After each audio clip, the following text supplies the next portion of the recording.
Ayan, hello. Magandang hapon, magandang umaga, magandang gabi po sa ating lahat. Tayo po ay dadako muli sa ating pagbubulay-bulay sa salita ng Panginoon. Isang karangalan ko po na kayo po ay nariyan ngayon nakikinig, kaibigan, kapatid, sa mga oras na ito.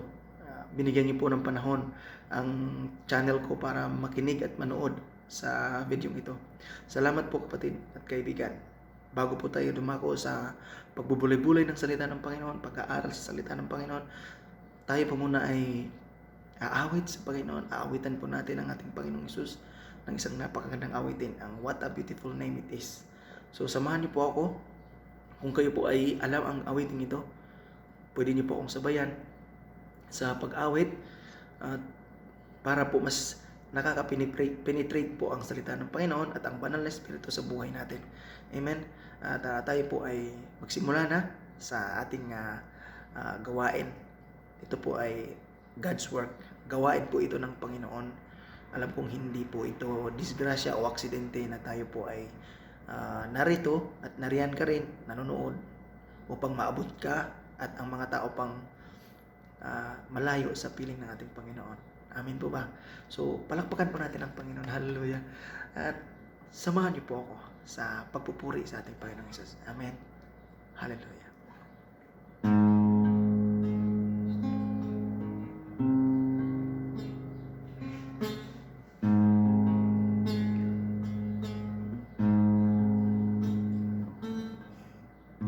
You were the Word at the beginning, one with God the Lord Most High.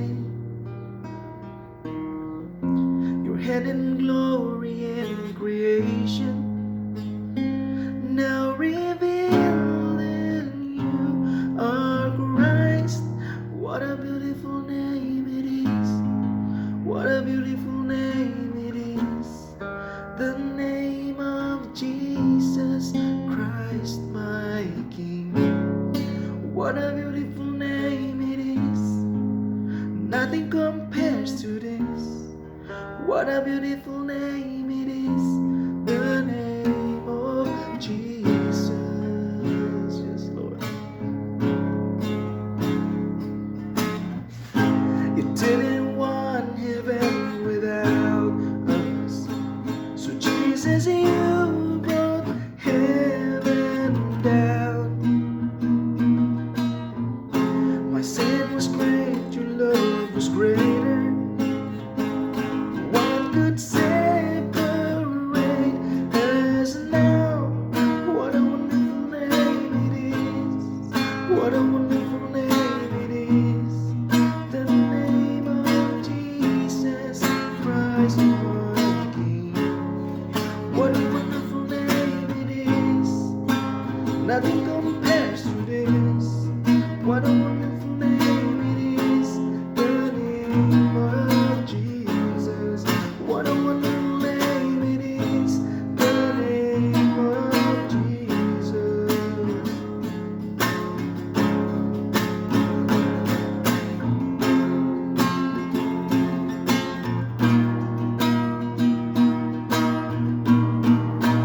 They could not hold you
the name of Jesus Christ, my King.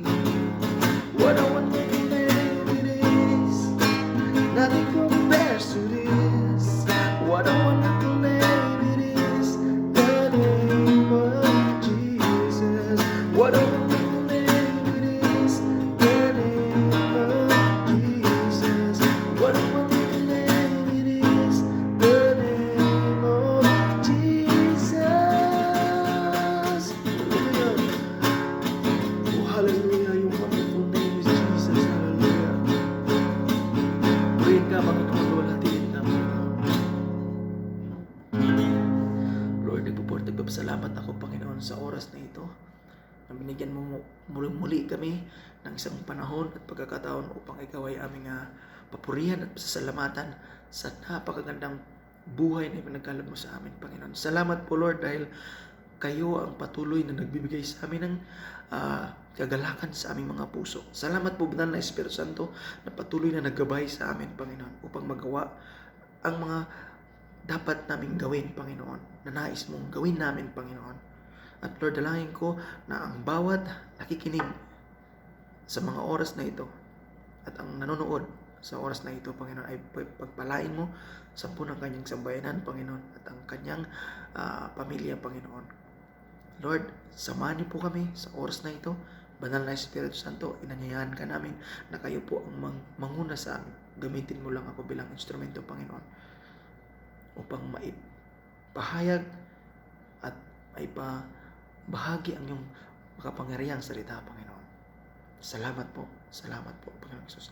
To all the glory, sa iyo ang kapurihan, karangalan, kalulatian, sa pangalan ng Panginoon Jesus namin, Panginoon tagapagligtas. Amen and amen and amen. Hallelujah. Yan po. Napakabuti po ng ating Panginoon, sapagkat tayo po ay sinamahan niya sa ating pagpupuri sa ating Panginoon. Ang nagustuhan mo, kaibigan, ang ating inawit. Napaka-ugandang awitin po yun para sa akin. Ang awitin yun ay nagbibigay kapayapaan sa aking puso. Amen po ba? Kaya ang sarap ng pakiramdam kapag nagpupuri tayo sa Panginoon. Amen. So, isang mapagpalang umaga, hapon, gabi po muli sa ating lahat. Dalangin ko na sa oras na ito ay may matututunan ka. Bago po matapos ang video ito, ay mayroon po kayong matututunan sa pagbubulay-bulay natin sa salita ng Panginoon. Amen. So tayo po ay magsimula na. So, ito po ang ating pag-aaralan sa oras na ito. Ibig sabihin po nito, ang ating verse po, maunang babasahin natin ang salita ng Panginoon, ay matatagpuan po sa Acts chapter 4 verse 12. Amen. So kung may Bible po kayo, pwede po ninyong buksan ang inyong Biblia para masundan po ninyo ako. Amen. So ito po ang sinasabi ng Acts chapter 4 verse 12. Neither is there salvation in any other, for there is none other name under heaven given among men, whereby we must be saved. Amen. Salamat sa Panginoon sa buhay na salita. So, ang topic po na ating pagbubulay-bulayan sa oras na ito ay salvation is in Christ alone. Ulitin po natin. Salvation is in Christ alone. So, ang kaligtasan po ay sa pamamagitan lamang ng ating Panginoong Hesus. Amen. So, we celebrate bago po ang April, nag-celebrate po tayo ng Resurrection Sunday. Amen po ba? Ating ipinagbubunyi at ang katagumpayan ng ating Panginoong Hesus sa krus ng Kalbaryo. And now, patuloy pa nating aralin kung ano ba talaga ang kaligtasan na ito. Bakit kailangan? Bakit kailangan? Ano ba talaga? Salvation is in Christ alone. Amen? Wala nang iba. Sabi nga niyo sa Tagalog wala nang ibang pangalan sa silong ng langit ang magbibigay ng kaligtasan sa ating lahat. No other name under heaven na ibinigay ng ating Panginoon kundi ang pangalang Hesukristo, ang pangalang Jesus. So if you accept the Lord Jesus as your Lord and Savior, mayroon ka ng kaligtasan. Yan ang dapat mong tatandaan, kapatid. Kapag tinanggap mo si Kristo, nagsisi ka sa iyong mga kasalanan, humingi ka ng patawad, ng taos-puso sa ating Panginoon, nasa puso mo na si Kristo. At 100% ikaw ay ligtas. Amen. Pero ito po ang pagbubulay-bulay natin sa mga oras na ito. God's salvation is wonderfully comprehensive. Wow! Ulitin po natin. God's salvation is wonderfully comprehensive. Ano ibig sabihin ng comprehensive? Di ba? Kasi alam natin comprehensive sa mga insurance lang yan eh. Di ba? So, pag may sasakyan ka, meron kang insurance. At pagka halimbawa nagka-problema ka sa kalsada, ang itatanong agad sa iyo ng mga nagkakaproblema sa atin sabi sa Pilipinas, comprehensive ba yung insurance mo, di ba? So ang sasagot mo naman, comprehensive yan. So ibig sabihin, anong ibig sabihin ng comprehensive? Wala ka nang babayaran, di ba? Kaya sinasabi dito, salvation is wonderfully comprehensive. Ibig sabihin, may gagawin pa ba tayo? O wala na? Ang kaligtasan ay wala na tayong gagawin pa, kundi manampalataya sa ating Panginoon. Dahil nga comprehensive na, complete. Yan ang ibig sabihin yan, complete.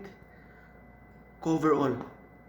Pag sinabing complete, lahat ng ginawa mong kasalanan, mula noon hanggang ngayon, at sa darating pa, ay pinatawad na natin, Panginoon. Naunawaan po ba natin, mga kapatid, mga kaibigan? Sana po, mayroon po kayong napulot doon. Amen? So, salvation is wonderfully comprehensive.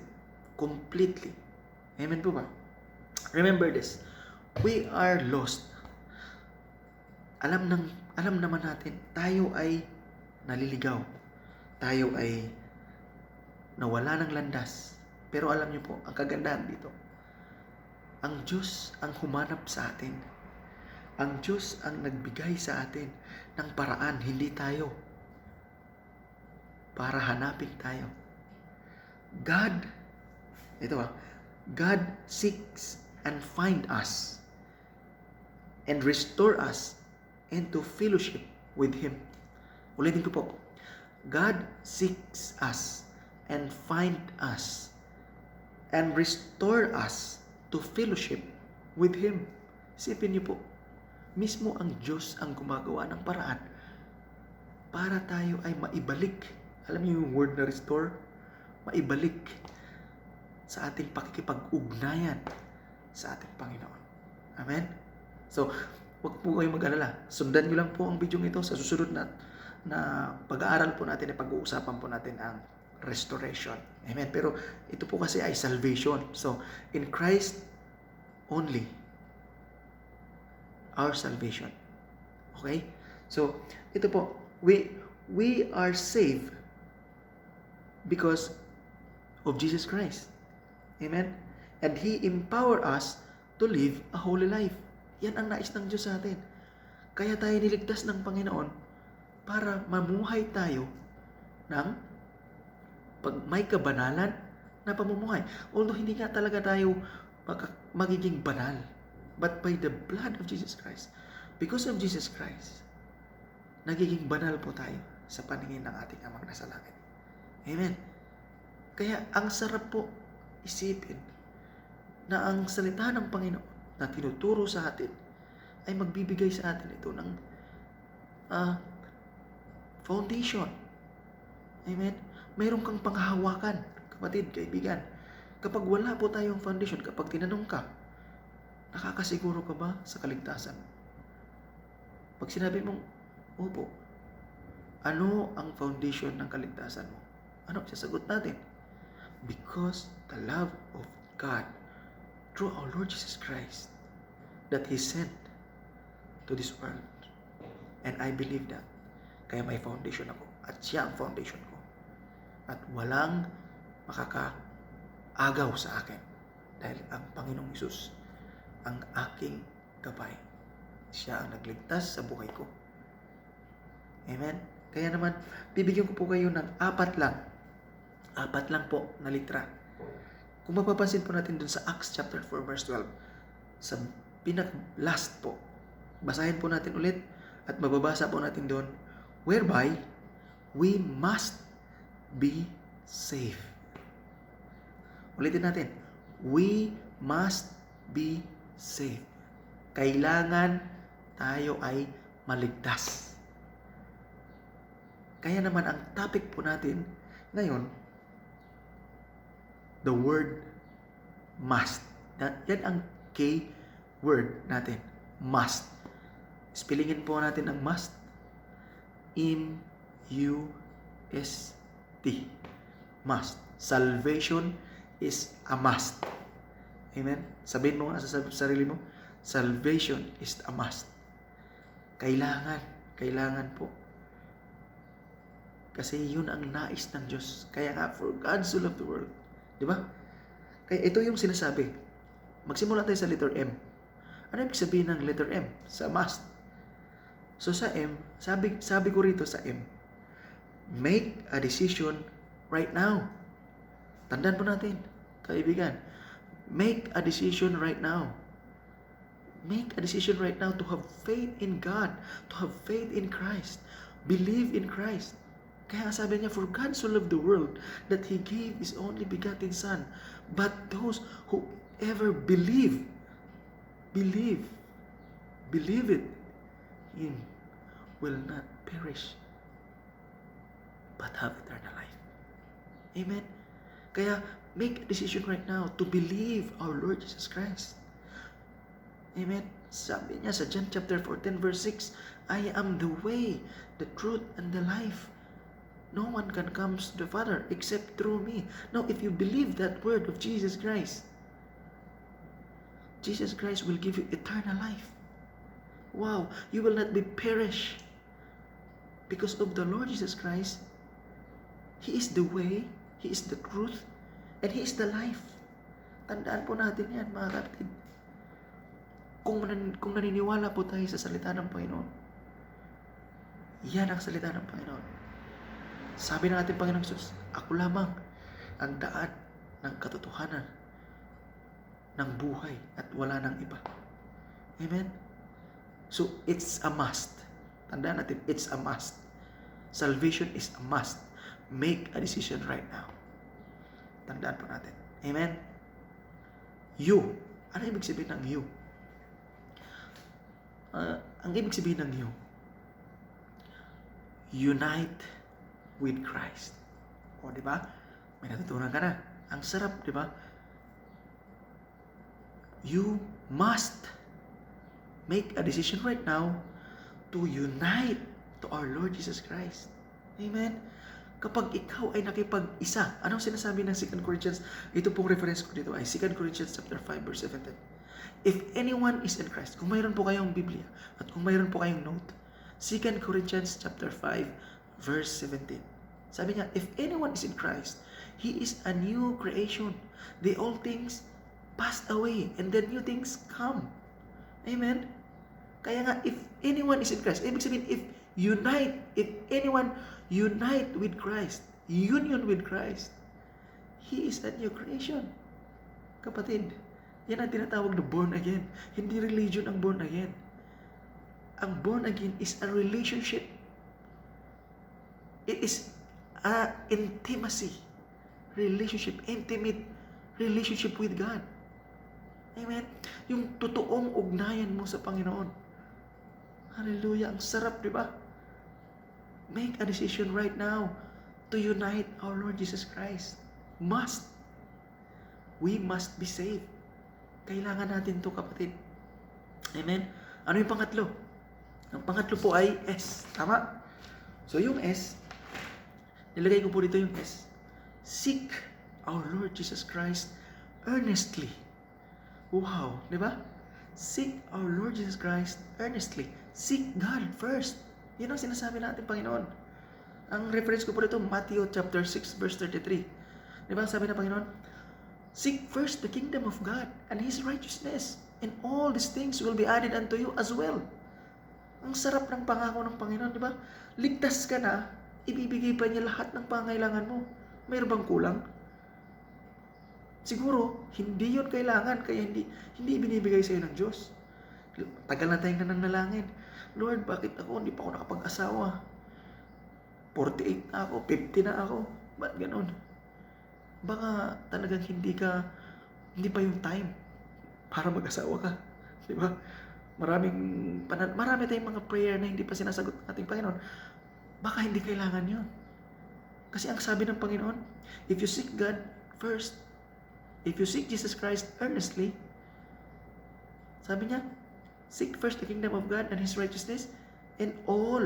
Wala naman sinasabi doon na, baka ito lang, kailangan mo. All these things shall be added unto you. May sinabi niyang some? Wala naman sinabing some eh. Ang sinabi niya, all. Anong kailangan mo? Asawa? Kailangan mo pera? Bahay? Lupa? Anong kailangan mo? Barko? Eroplano? Kotse? Motor? Bakit? Kailangan mo na ba yan? Magtrabaho ka, magsipag ka, para makamit mo yan. Amen. Hallelujah. Kapatid, totoo yan. If you seek God first, He will bless you. He will continue poured out the blessings. Kaya sabi ng Panginoon, the riches of glory. Di ba? Ang ating Panginoon ay napakayaman. Glorious God. Kaya sana, intindihin natin to. Unawain natin to ng maigi. Ilagay natin sa ating isip at papasukin natin sa ating puso. Amen?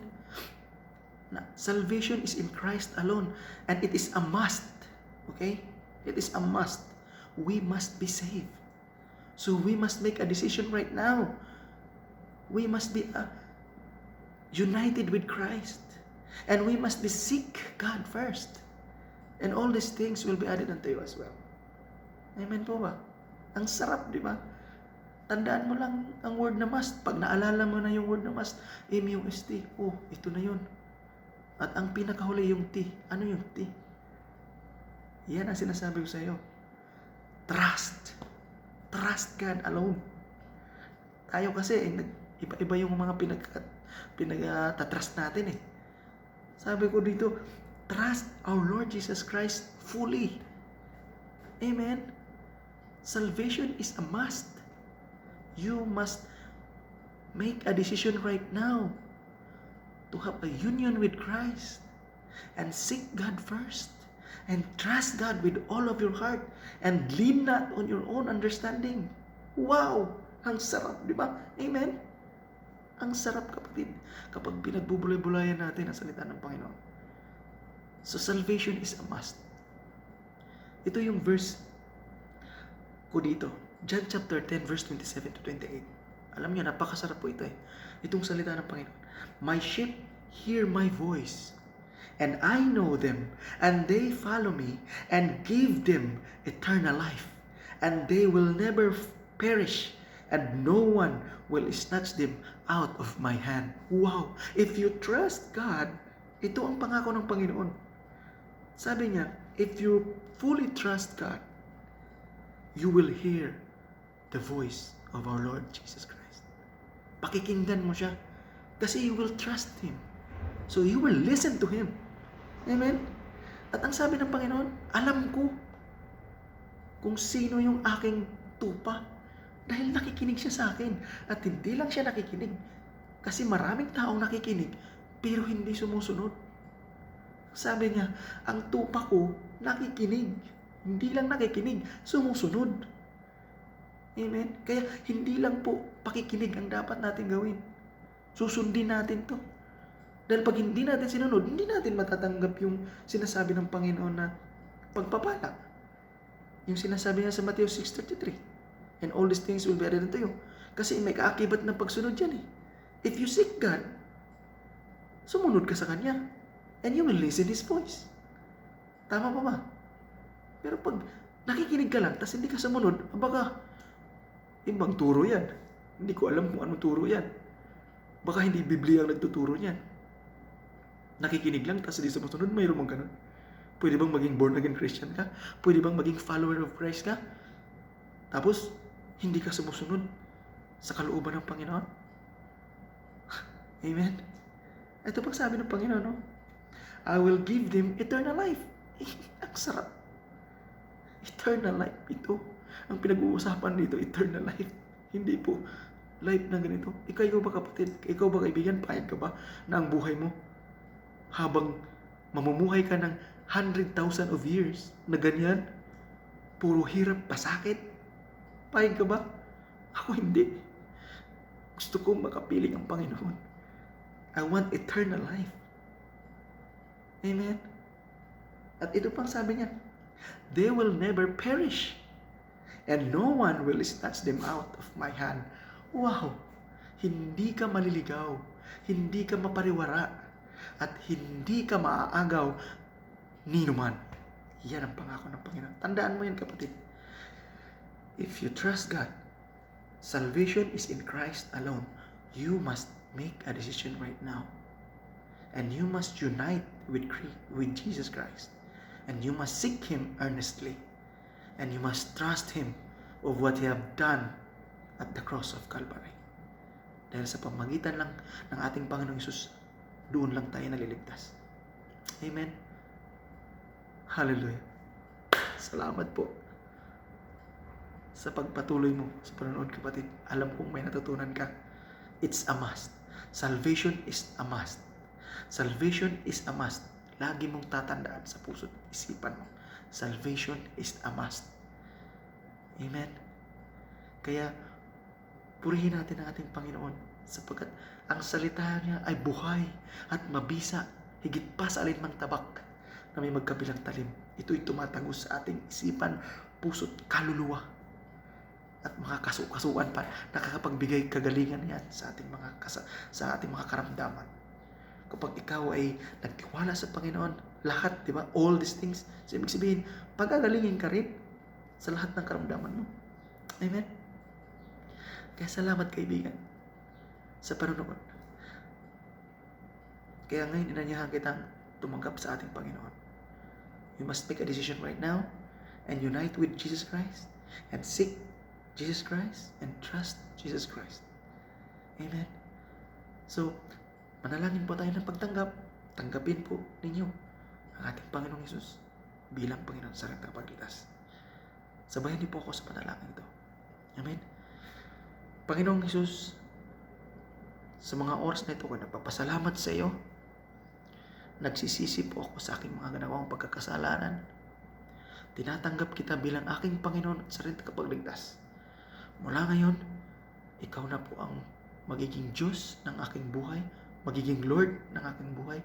Samahan niyo po ako, Panginoon, at turuan niyo po ako, Panginoon, upang makilala pa kita ng gusto.